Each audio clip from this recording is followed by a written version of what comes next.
Welcome to another edition of Hometown Happenings. I'm Supervisor George Hoehmtown. Thanks for joining us. So we've got a great show with some wonderful guests, but allow me to give you a little bit of an update on some of the things that are taking place here this summer in the town of Clarkstown. So first and foremost, we're into our summer concert series. We have our Friday summer concert series that takes place every Friday from 12:15 to 1:45 at Kevin Landau Memorial Park. Those are typically smaller bands, acoustic groups, 1 to 2 to 3 performers underneath the band shell at Kevin Landau Park. It's a wonderful opportunity to come on out and enjoy the summertime right here in downtown New City. Loads of folks are coming and bringing their lunches with them and enjoying some music on a wonderful summer Friday afternoon. And that's running basically through the month of August over Kevin Landau Park. Every Wednesday through August 30th, the town is sponsoring concerts over at Lake Nanuet Ball Field. Those run from 7:30 until 9 o'clock. And we've got some great acts that have already performed and others that will be coming on in. So we encourage you to get on out and enjoy the summer concerts over at Lake Nanuet or Kevin Landau Park. We also have some bonus concerts down in West Nyack. At our brand new Hamlet Green Park. We kicked it off already with Sheridan Rutan earlier on in July, but we have July 27th and August 24th. We have bonus concerts that are taking place down at the West Nyack Hamlet Green. And we have an extra concert also taking place on August 15th over at Congress Train Station Park. So there's a lot happening here in the town of Clarkstown in terms of our entertainment and summer concerts. Another couple of things that are taking place, I'm very proud of some of the capital improvements and projects that are underway here within the town of Clarkstown. Right now, and we'll be finishing up by the end of the summer for Labor Day, we are well underway with the transformation of our Zucker Park soccer field, turning it into a turf field. We're very excited about it. The town of Clarkstown's got wonderful parks and we've got great fields, but we didn't have any turf fields, and it's the first of several turf fields that will be installed here in the town this year. So Zucker Park is underway, and that will be completed by the end of August in time for the upcoming Clarkstown soccer season. Also over at Zucker Park, we're adding 8 more pickleball courts. Pickleball is the fastest growing sport in the United States, and we're really excited that we've added a bunch of courts, 11 courts over in Congress, and now we're adding 8 more over in Zucker Park, and those should be up and running by the end of September to early October. And those construction projects are underway. Also, there's some major roadway projects that are underway. We're in the process of doing approximately 27 miles worth of roads that we're paving, our local roads. In addition to that, we've got several major roadway construction projects coming up within the next 4 weeks. We'll have a brief closure of Drummond's Road right by Parrott Road as the culvert is replaced in front of the old Shim's Farm. And that roadway is being widened with brand new sidewalk and with a speed hump, turning lanes into Felix Festa.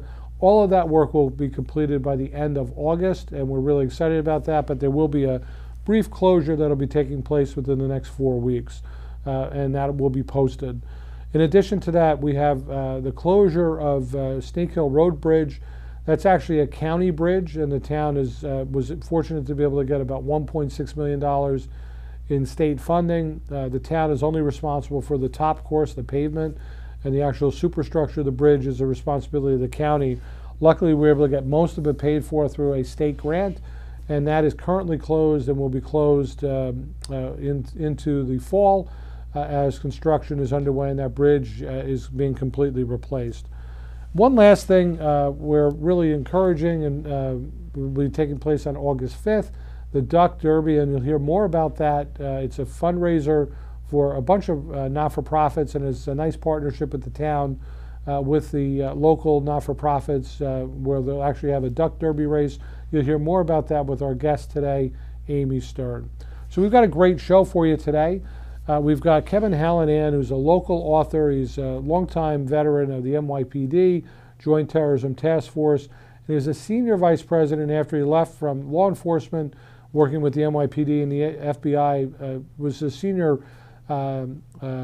a representative with Major League Baseball for security, senior vice president. And he's got some fascinating stories. He's a longtime resident of Congers here in Clarkstown, and he's got a great new book that talks about his life story. He's our first guest. Our next guest is Amy Stern, the former longtime executive director of Hospice of Rockland, who's now leading the efforts in fundraising with Good Samaritan Hospital with a brand new fundraising event on August 5th, the Rockland Duck Derby. You'll hear more about that. And then we also have Sergeant George Rath in our veterans segment, who's also a resident here in the town of Clarkstown and Congers, and very involved, Vietnam veteran, and very involved in veterans organizations. All that and more on this episode of Hometown Happenings. Stay tuned.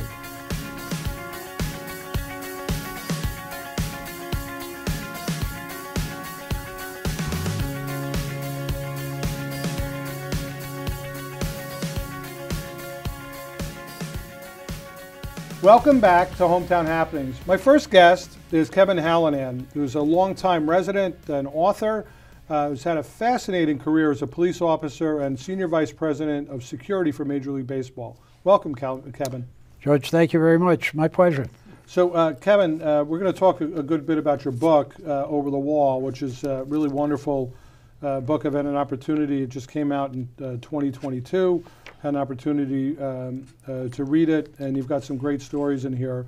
And it's really talks about a lot of things that I think are kind of important today, but it's really some of your experiences as a police officer, also involvement with the first Joint Terrorism Task Force with the FBI. You know, we actually have a police officer from the Clarkstown Police Department that's on that now, but you were on the first one.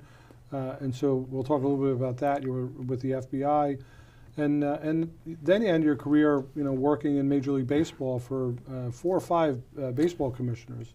Over 20 years. Yeah. So why don't we just get into it? How did you first? Well, your life's story arc. You're a kid from the Bronx, moved up here in the 1960s. Tell us a little bit about your family background and what got you into law enforcement originally. Well, initially, as we were going to have our second baby, we needed more room, so we ended up buying a house in Congers, and I ended up in Congers. Ended up raising 4 children with an outstanding wife who allowed me to be all I could be because I was truly engaged in law enforcement. It was a thrilling, rewarding career that.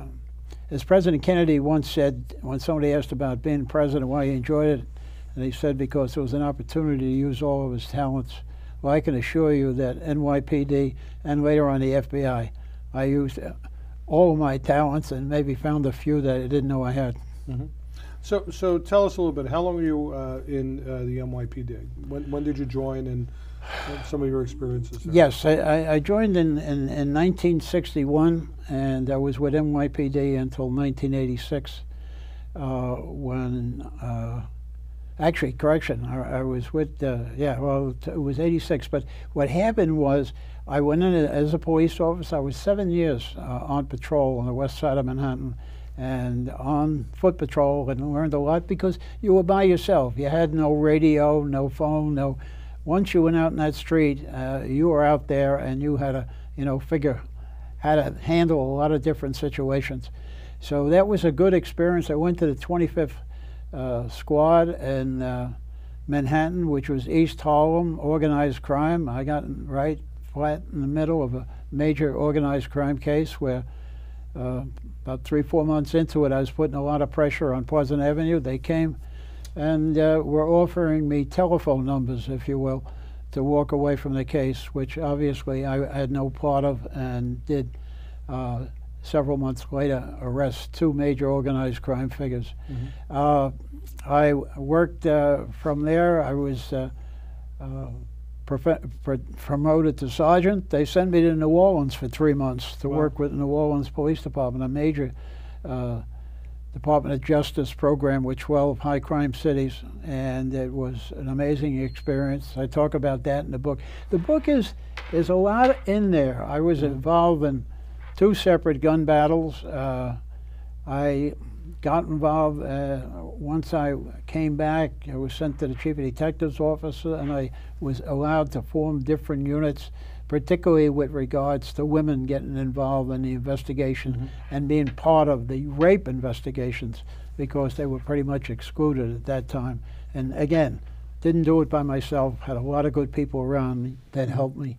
I went from there to the 8th Homicide Squad, which was really 3 days before I got there, was the first Son of Sam case.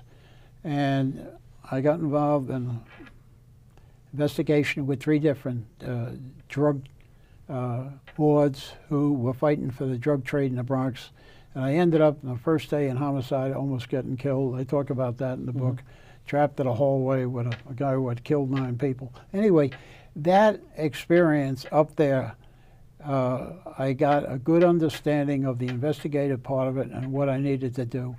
I made lieutenant. They sent me to the FBI Academy for 12 weeks, and that was a tremendous experience. I actually became the class representative. 250 police officers from all over the United States were there, and came back and started it again. They sent me to formation of Central Robbery Division with a fellow by the name of Jim Trainer, who was a Rockland County boss in the police department, a terrific guy.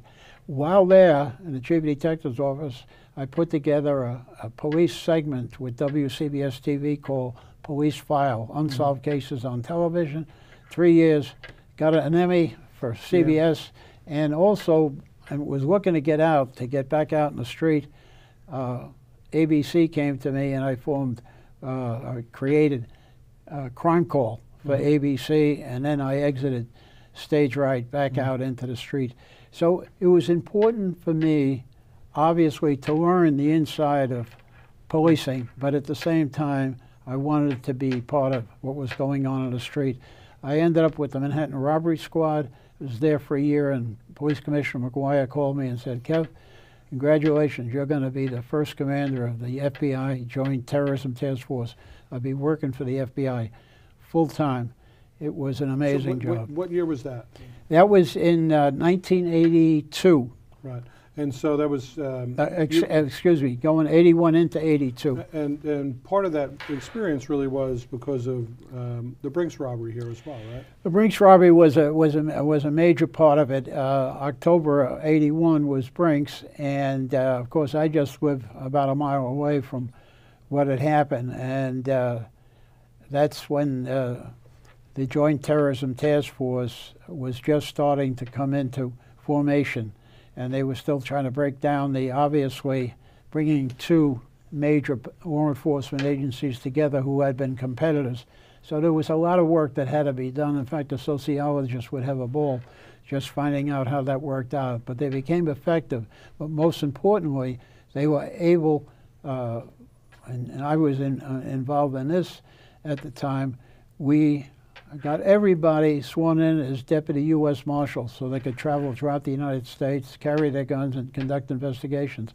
But we got law enforcement agencies, local law enforcement, Rockland, state police, all the different agencies were in, the Marshals, Secret Service, whoever it took for us to get the job done. And because of the deaths of the police officers and the security guard, these law enforcement agencies realized we all had a target on our back. These groups were organized. We were working not only the Brinks case, we were working 8 or 9 different terrorist groups every day. In '82, FAON put down 5 bombs in New York City. We were down in the middle of that. It was serious, very serious injuries to bomb squad people. And it took us, the Brinks case, over 5 years.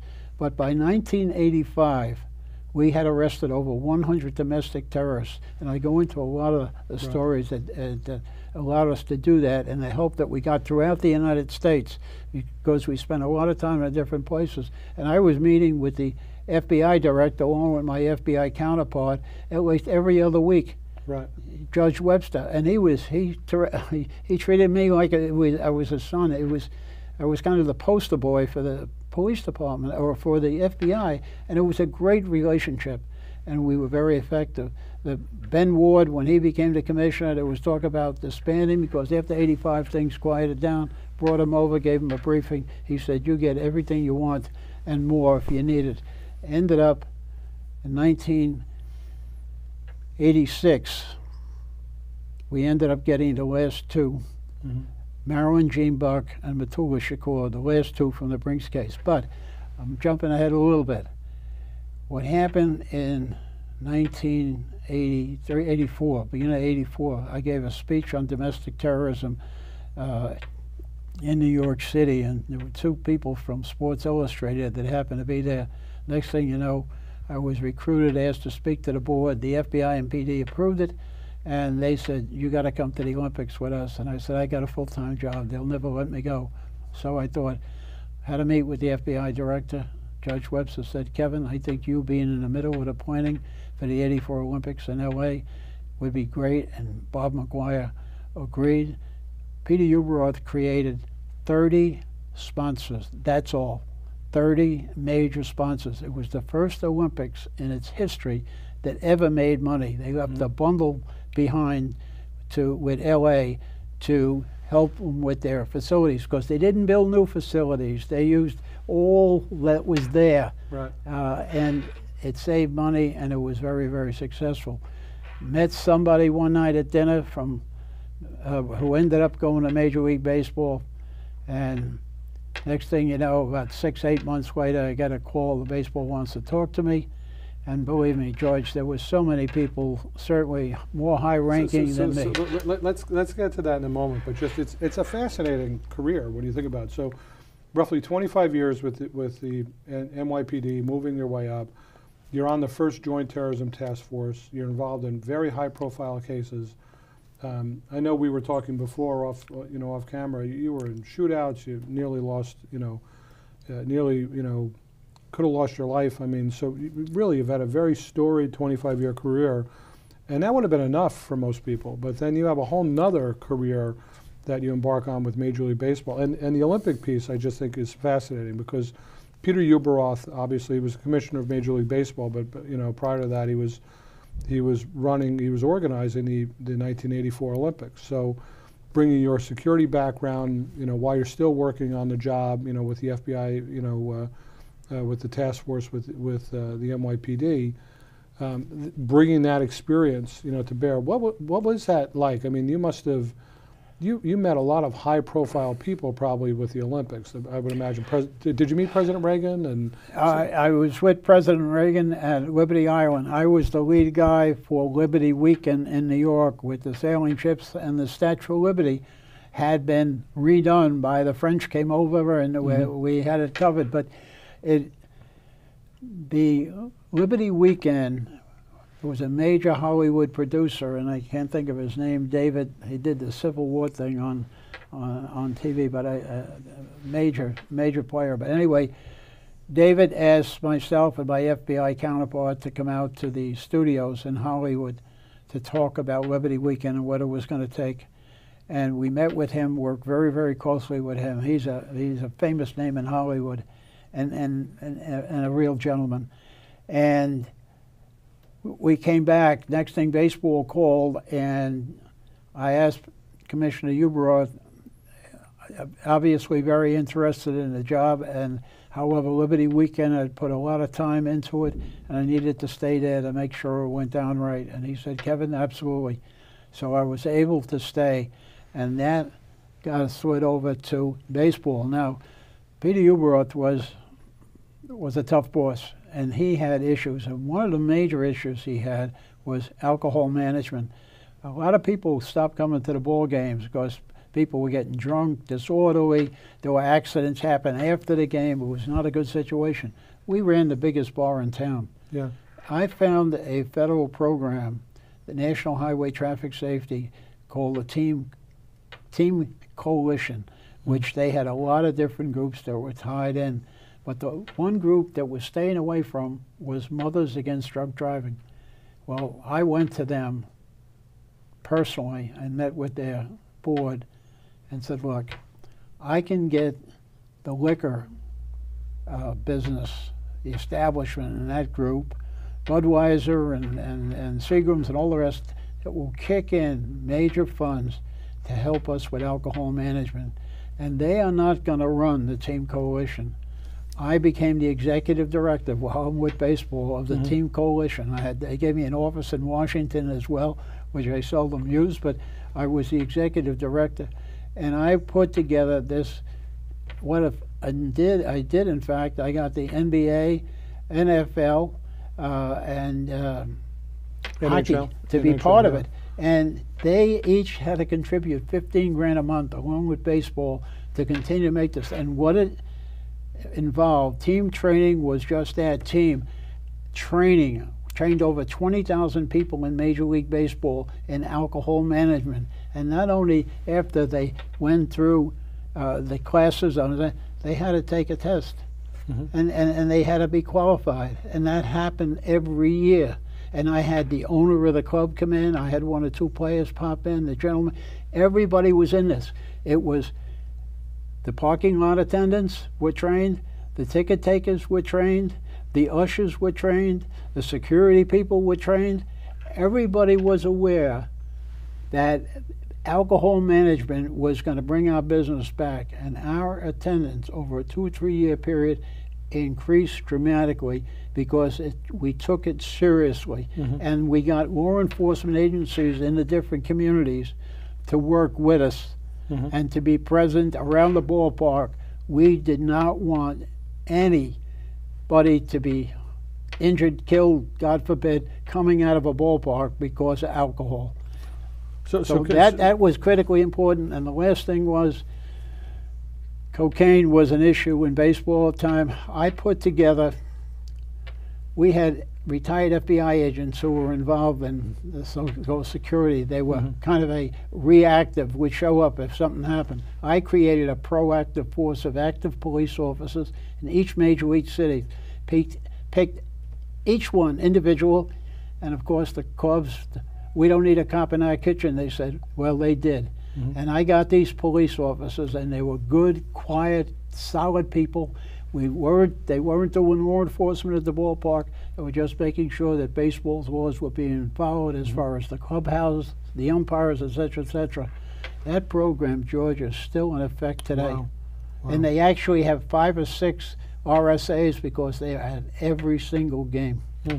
So we've only got a minute or 2 left, but and there's so much more I would have loved to have kind of gone over. But the other commissioners that you work for, you were also involved in the Pete Rose investigation? I was the guy in Pete Rose. What happened, George, I went out on and just so for our listeners and for our viewers, the Pete Rose, all-time hit leader in Major League Baseball, he was a manager, and he was accused of betting on games, which violated and he's got a lifetime ban that was issued by Commissioner Giamatti, correct? That's correct. And so you led the investigation for Major League Baseball? Yes, I did. What happened, I started it when I was touring around different cities, and it so happened that many of the cities I went to, the Reds were playing there, or I was in Cincinnati.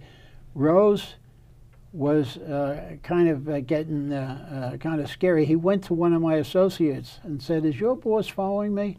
But what happened, George, was Pete was running with a group of 3 or 4 individuals. And a policeman knows the bad guy, and the bad guys know the policeman. And I created a system where you had to produce identification if you were going into the clubhouse. And Pete was bringing these people in. So they had to provide driver's license, etc. So I told the clubhouse attendant, get their full name and get their date of birth. And I did background on all of them. And all of them had records. And I went to Peter Uberot and said, Pete, I think there's correction. Peter, there is an issue with Rose. I don't know what he's doing or what he's up to, but it's trouble. So I began investigating. Next thing, I got a call from the FBI. We need to talk to you. I go, said, hey, Kev, we know about you and your record with the task force, etc. We don't want you to touch Rose. We want you to stop your investigation because you're kind of interfering in what we're doing. Rose is going to has a good chance of being indicted by the IRS. And we have a tremendous witness, and if this doesn't go down, we'll give you our witness.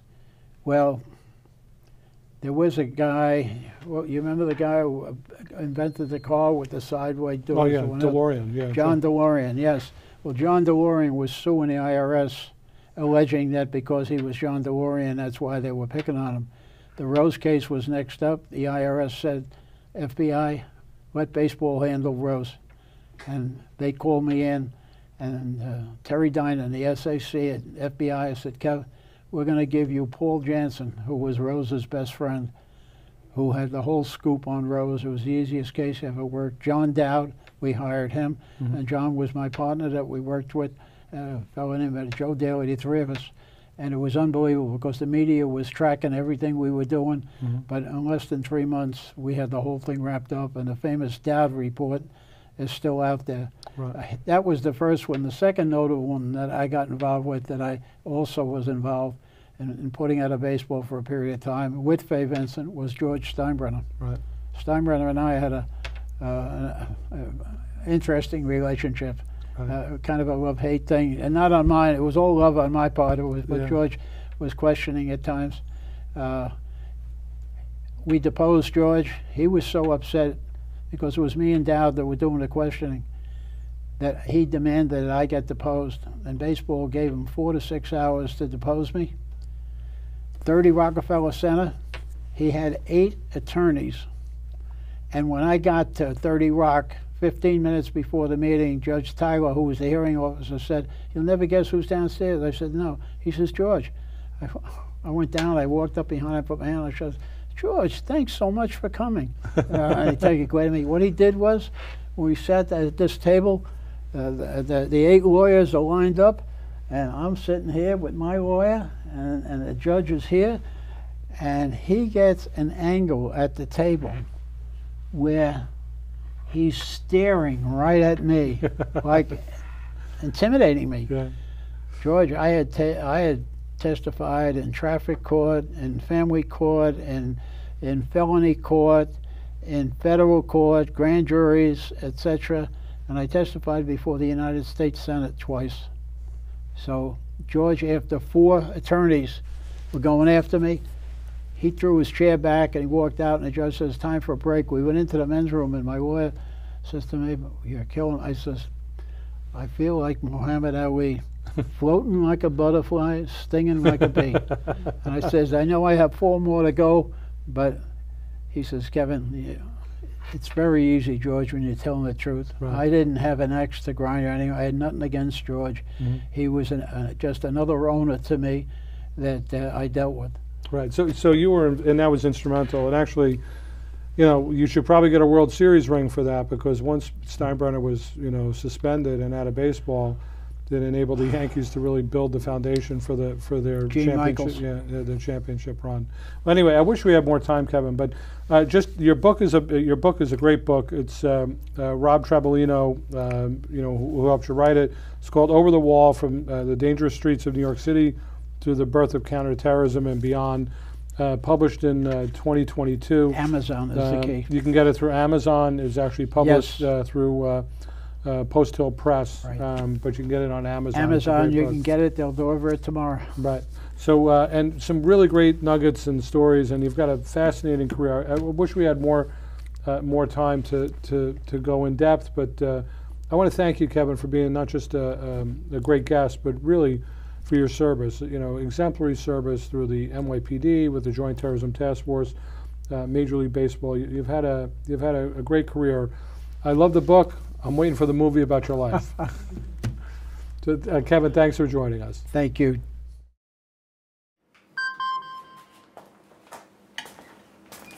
Email from school about the incident today. Scary.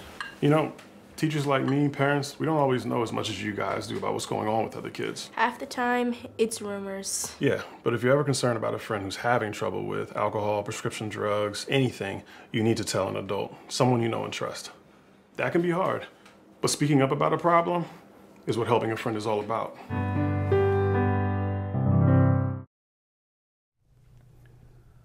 Welcome back. My next guest is longtime executive director and now leader for the Rockland Duck Derby, Amy Stern. Welcome, Amy. Good morning. So thank you so much for joining us. I hope, I'm going to start with the duck puns early. I hope I don't get quacked up, over this interview. But you've had a great career, and you've now, you had been with hospice for many years.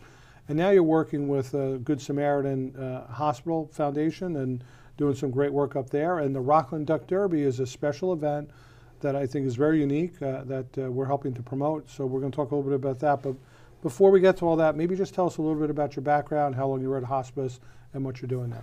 Well, at the heart of this former CEO is a social worker.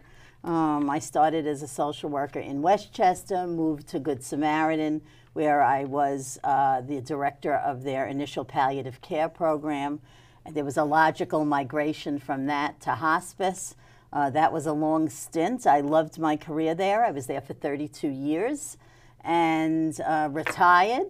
And then I realized retirement wasn't right for me yet. So I made a complete circle and wound up back at Good Sam, now in a different role as a gift officer. Right. And so this is a great fundraising idea that you came up with. I love it for a couple of different reasons. I mean, it's fun, right? You want fundraisers, fundraisers to also be fundraisers, right? So it's a fun event. It's going to be a fun event. It's on August 5th, and it's a race of rubber ducks, basically, right? So it's the Rockland Duck Derby. But what I also love about it is, aside from being fun, it involves a bunch of different not-for-profits, correct? Correct. I am sure many CEO executive directors have been asked during their careers, why don't charities collaborate for fundraisers? Why are there so many different charities, and why are they so expensive? Although I always answered that question, no one ever liked the answer. And I promised that when I retired, although it was brief retirement, that I was going to do an event that was just that put the fun in fundraiser, because where else can you wear duck feet or duck hats and have a good time like that? And that it would support multiple charities. The charities that I chose this year were close to me personally. United Hospice, where I was for all those years, Good Samaritan Hospital, Gewanio, that serves so many people, and my grandson received early intervention services, and the Rockland Community Foundation, where where my husband and I maintain a charitable fund. So tell me a little bit about these ducks. They're weighted ducks. They're special ducks, right? They're actually rented, right? Well, yeah, the ducks are rented. There's a company that helps organizations organize duck derbies. If today you will start to see, included in what it is that we rented from them, you'll start to see Facebook ads about the duck derby. So we get the ducks. We got a website. I've been maintaining a Facebook site called Rockland Duck Derby that I think has been fun. A lot of puns, a lot of photos about ducks. I mean, literally, you didn't even get into the pun about, you have a website, with web feed, right? I didn't even think of that one. So you could use that one, the next one. No charge for that one. But so basically you're trying to sell 5,000 ducks, right? We're trying to have 5,000 ducks, we say adopted, because no one actually gets a duck. And that obviously with our sponsors that we have, and if we sell 5,000 ducks, we'll raise up $50,000. Right. And we see this as a real community event. Many, many, many people, we hope, will buy a duck, adopt a duck, and that together it will raise a large amount of money. And you're partnering with the town of Clarkstown, so we're hosting it at the Jamont Pool Complex, right? So tell us a little bit about how the race will go. They're all going to start at the beginning of the length of the pool. They're going to be cordoned off. We work that out so they can't sneak up past the start line. We have the West Nyack Fire Department coming, who's going to help us gently hose the ducks across the pool, and there will be cash prizes for the first, second, and third place winning ducks, $1,000, $750, and $500. And I was thinking that you have a much better chance if you buy only one duck of winning the Rockland Duck Derby than the lotteries that are around. Right. So while everybody's buying lottery tickets, if they could get their ducks in a row and adopt one or more ducks, that would really help the cause. Right. And on the bottom of each duck, it's weighted, as you said, and there's a... They're going to get a number. labeled, all these ducks. Oh, really? Okay. Yeah. Okay. We have a labeling party Okay. at Abby Ice is hosting the labeling party because the crates of ducks are being delivered there. We needed a place with a loading dock. Loading dock. Loading dock. Loading dock. Loading dock for the loading ducks, right? Right. And Vinny was gracious enough to do that. So they will all get labeled with a number that corresponds with the adopter, and off we'll go on the 5th. It's just a wonderful, fun event, and so people won't actually attend the event on the 5th. People can, and they some can? people have been asking. Just today I got an email asking if someone could attend. We have no idea how many people will attend. Right. But regardless of whether you're there or not, if you have the winning duck, you're going to be contacted. So if you have a phone call from a strange number on the morning of August 5th, I would pick up that phone. Right. So you could be a very lucky duck, and you could win some cash You're on a prizes. roll here. I am. We're trying. I didn't even think of some of these, but tell us a little bit how folks can actually adopt a duck. Where do they go? We have a website called rocklandduckderby.org. And we've made it easy. You could go on the site and just buy them online. If that's not possible, you could reach out to me, 914-523-1645, and we'll figure out a way you could adopt ducks. We are having a... You have specials too, right? So one duck is One duck is $10. Okay. 3 ducks are $25. A quack pack of 6 is $50.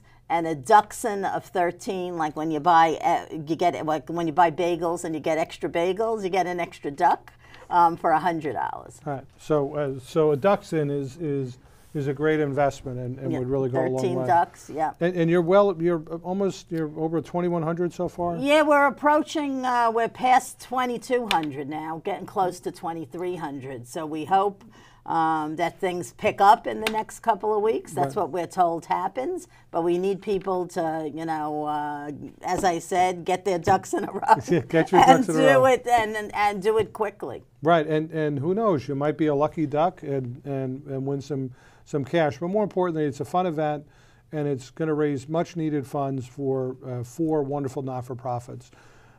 Good Samaritan Hospital, Joanio, Hospice, and the Rockland Community Foundation.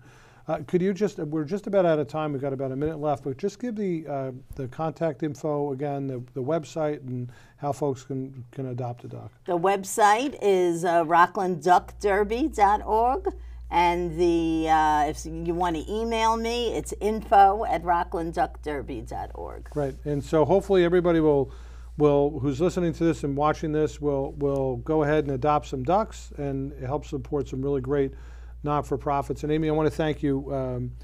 You were a great visionary leader, during your time over at Hospice with, the Joe Rasso House, coming to existence, and it's done just in, unspeakable, amounts of good. You'll never know the limits of the good work that you were involved with there. And now in retirement, coming out of retirement and bringing this great opportunity, aside from helping Good Sam, but this is a great opportunity, and I think it's going to be one of the premier fundraising events in the county going forward. And I'm thrilled we're able to help support it by having you use Germans for this. Well, thank you. I don't know how we would have done the event if the town did not make that possible. We also are calling this the inaugural event because we hope that there will be multiple events that follow with new components to it as it gets bigger and better. So we're very grateful to you and the town for all their support for making this possible. Great. Well, that's about it. So stay tuned. We'll be right back. In every family, small conversations can make a big impact. I grew up on tour with my parents. Kind of different, but we bonded over music and we talked. Honest conversations, like when my dad shared his experiences as an alcoholic. Your honesty gave me a sense of integrity that I wanted in my own life. And I wanted you to know, from someone who's been in recovery more than 30 years now, that hard work is what creates success, not alcohol or other drugs. in whatever you do. Talk, they hear you. Welcome back. In our veterans segment, we have Sergeant retired from the United States Marines, George Raft. Welcome, Sergeant Raft. Thank you. So, you know, as you know, on our Hometown Happenings program, we love to do pieces on our veterans. And I've known you for a number of years through all the different ceremonies that you're a part of through the veterans organizations. So it's great to have you on and have, you know, to honor your service as well. So thank you for your service. Well, it's a pleasure to be here. So maybe you could tell us a little bit about your background, where you were born and raised. I grew up on Long Island. Mm-hmm. I was there until, I guess, 1980s. I went to Freeport High School on Long Island. I went directly into the Marine Corps from high school, so that kind of ended my period there. I got out of the Marine Corps in 1973. I lived the bachelor life for about a year, and then I got married, and we eventually came up here in 1985. I came up here. Right. What'd you do for your career, your work career? Well, I bounced around a little bit after the Marines. I worked, I don't know who recalls the Earl Scheib auto painter, but I was a regional supervisor for them for a few years. I was traveling from New York to Connecticut and Stamford, Bridgeport, West Haven, Hartford, then up to Boston and Providence, Rhode Island.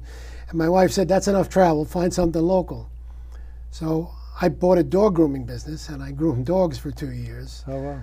And then I found my home in the New York State court system. Mm-hmm. I took the court officer test in 1982. I started at the end of 82. And for 5 years I was in uniform. Then I passed the court clerk test. And I spent the rest of my 27 years as a court clerk. Well, thank you for your service there as well. So let's talk a little bit about your career in the military, in the Marines. So what was that like? When did you went right out of high school? Tell us a little bit about your training, and then you were stationed over in the Far East, and you served during the Vietnam War and were in Vietnam, correct? That's correct. Like I said, directly from high school, I went to Parris Island. I spent 8 weeks at Parris Island. From there, since every Marine is an infantryman, I had 3 more weeks of advanced infantry training. And then I went to Aviation Electronics School in Memphis, Tennessee. Okay. I spent 6 months there. And as a matter of fact, I got there the day before we landed on the moon in 1969, and I thought it was very appropriate that I would be starting my aviation career the day we landed on the moon. When I left there, I went to New River, North Carolina, which was a major helicopter installation in the Marines, and I spent 2 years maintaining helicopters there, which I fully expected to do for the rest of my career. Didn't work out that way. When I finally got my orders to go to Westpac, the Western Pacific, I got as far as Okinawa, and they said, well, you're also qualified to work on C-130 cargo aircraft, so we're going to put you in a C-130 squadron, which is actually what got me to Vietnam, because by that time, this was 1971, there was more coming out of Vietnam than going into Vietnam. Right. And that was part of my job. Now, I was basically an avionics technician, but I was assigned as a crew member, an alternate crew member, on these flights that we would make from Okinawa to the Philippines, then on to Da Nang, up to Japan, come back to Okinawa, basically ferrying supplies in and out of Da Nang. And that constituted my Vietnam service. I spent a year doing that. I came back home and but before you get to that, sure. The C-130s, so they're enormous planes. Tell us a little bit about that. You know, I mean, you were trained to work on a lot of different planes and equipment, but I mean that's like the workhorse of the military, right? The C-130 is the largest Marine Corps cargo aircraft. It also does aerial refueling. Part of my job when we were refueling other aircraft, the jets that would come up and they put the baskets out from each wing, and the jets would fly in and hook up to that basket, was I would alert the pilot via intercom that we had a good connection or that everything was safe. I was basically an observer. In addition to that, as I said, they did transport cargo. I can't give you the tonnage that we hold, but we would hold cargo between stations. You can fly almost across the Pacific without refueling a C-130. It goes the distance, but they're not as fast as the jets. Yeah, yeah. And so you did that for the better part of a year? Yeah. Wow. All right, so then leaving from that service, what happened next?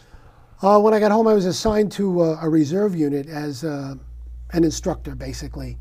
The reservists would meet once a month and 2 weeks in the summer. I was in a place called Whidbey Island, Washington. It's a naval air station about 80 or 90 miles north of Seattle. Beautiful country. I stopped there for a refueling mission on my way to a school before I went overseas. And we got out on the tarmac and we were looking at Mount Rainier and at the snow cap and all. I said, boy, what a gorgeous place. And turns out that's where they assigned me when I came back. Wow. So what was that like? I mean, you were coming home at that point, I guess, what, 1972 roughly? Right.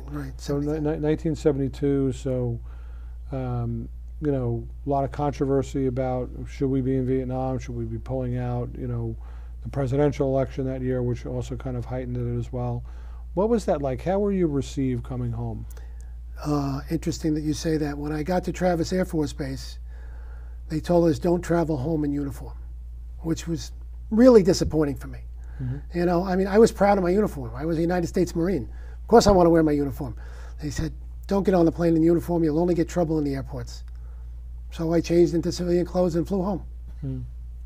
Yeah, that's so unfortunate. But tell us about your, you know, just leaving from the Marines then. So you were stationed for a recruiting officer. How long did you do that for?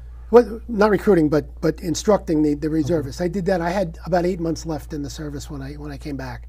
So part of my job was doing color guards and things like that, public ceremonies. We did before Seattle had a professional football team. The Seattle Huskies, the Washington State Huskies, were the big team. And I once had the opportunity to present the colors on the field at the homecoming game for that, which was nice. That kind of stuff.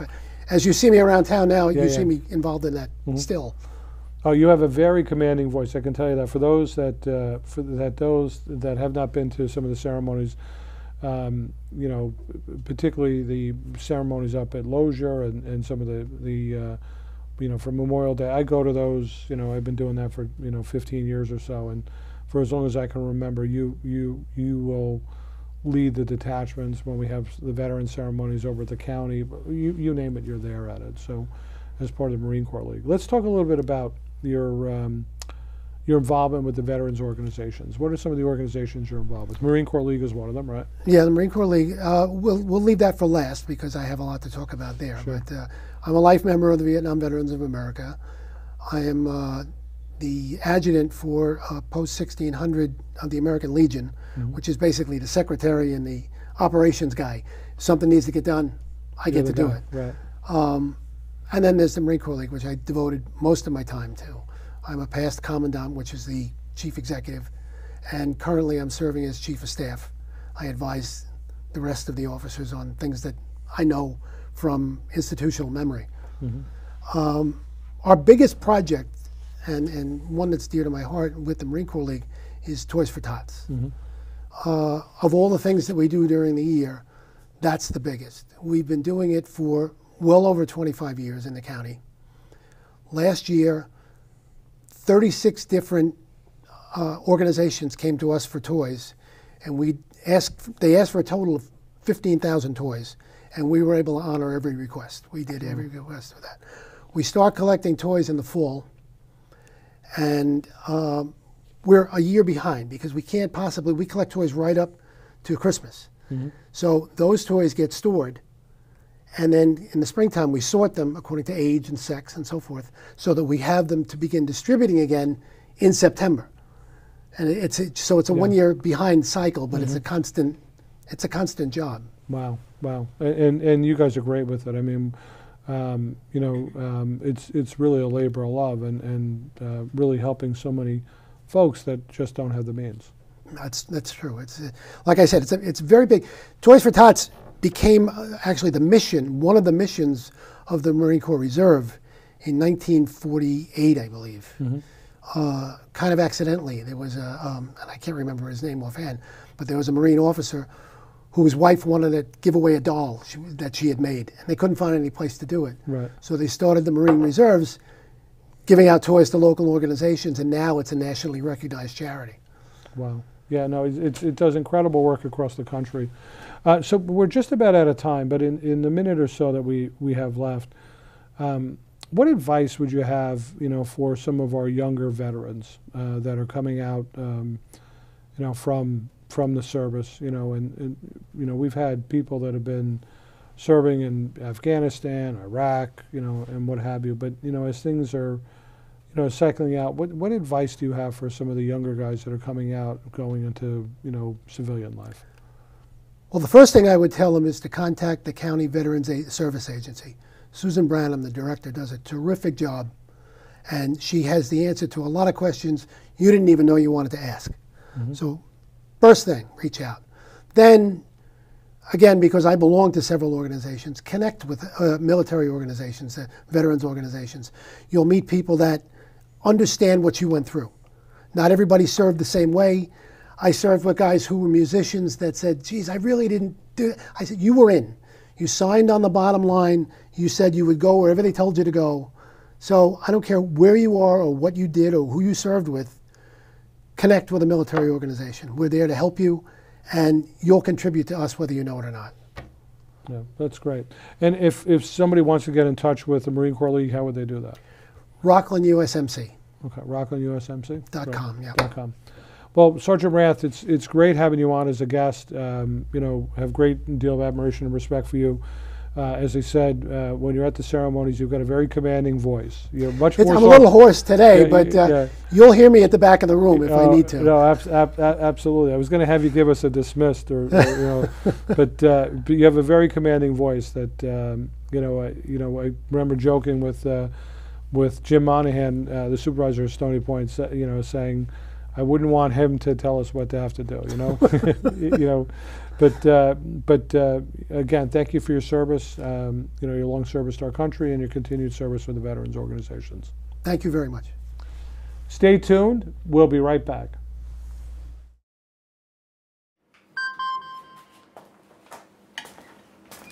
Email from school about the incident today. Scary. Teachers like me, parents, we don't always know as much as you guys do about what's going on with other kids. Half the time, it's rumors. Yeah, but if you're ever concerned about a friend who's having trouble with alcohol, prescription drugs, anything, you need to tell an adult, someone you know and trust. That can be hard, but speaking up about a problem is what helping a friend is all about. Well, that's all the time we have for today. I want to thank my guests, Kevin Hallinan, Amy Stern, and Sergeant George Raft. Until next time, I'm Supervisor George Hoehmtown. Thanks for joining us.